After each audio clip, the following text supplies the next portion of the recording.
আরেকটা প্রমাণ দেই, আল্লাহ যত আলো দেখেন না, আলো সূর্যের বলেন, চন্দ্রের বলেন, তারকারাজি বলেন, নক্ষত্রের বলেন, বাল্বের বলেন, যত আলো আছে সব আলো বাহির হয়েছে আল্লাহর ভিতর থেকে। 4 অক্ষর থেকে সব আলো বাহির হয়েছে। যদি বাহির না হইতো তাহলে আল্লাহ কেন বলবে আল্লাহু নূরুস সামাওয়াতি ওয়াল আরদ? আকাশ জমিনে যত আলো দেখো সব আলো আমি আল্লাহ এই 4 অক্ষর থেকে বাহির হয়েছে।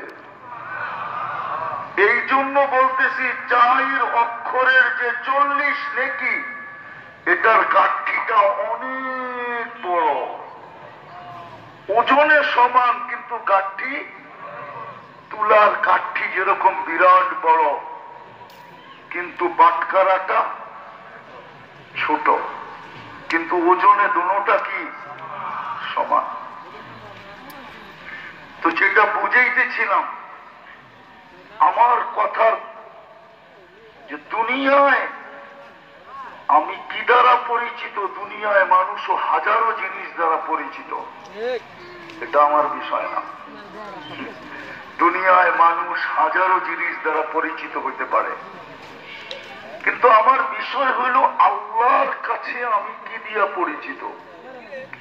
যুবক কোন জিনিস দ্বারা পরিচিত, নারী কোন জিনিস দ্বারা পরিচিত, পুরুষ কোন জিনিস দ্বারা পরিচিত, গরিব কি দ্বারা পরিচিত, ধনী কি দ্বারা পরিচিত, শাসক কি দ্বারা পরিচিত, শাসিত কোন জিনিস দ্বারা পরিচিত, আমি আল্লাহর কাছে কিসের মাধ্যমে পরিচিত।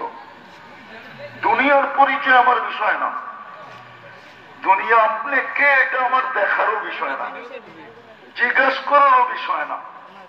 আপনি কোথায় বাস করেন, কি খান, কি পড়েন, এটা আমার কোনো আলোচ্য বিষয় না। যালিকা ফাদলুল্লাহ ইউতি মান ইয়াশা। হতে পারে আল্লাহ আপনাকে উপরে রাখছে, আমাকে নিচে রাখছে, এটা আল্লাহরই বন্টন।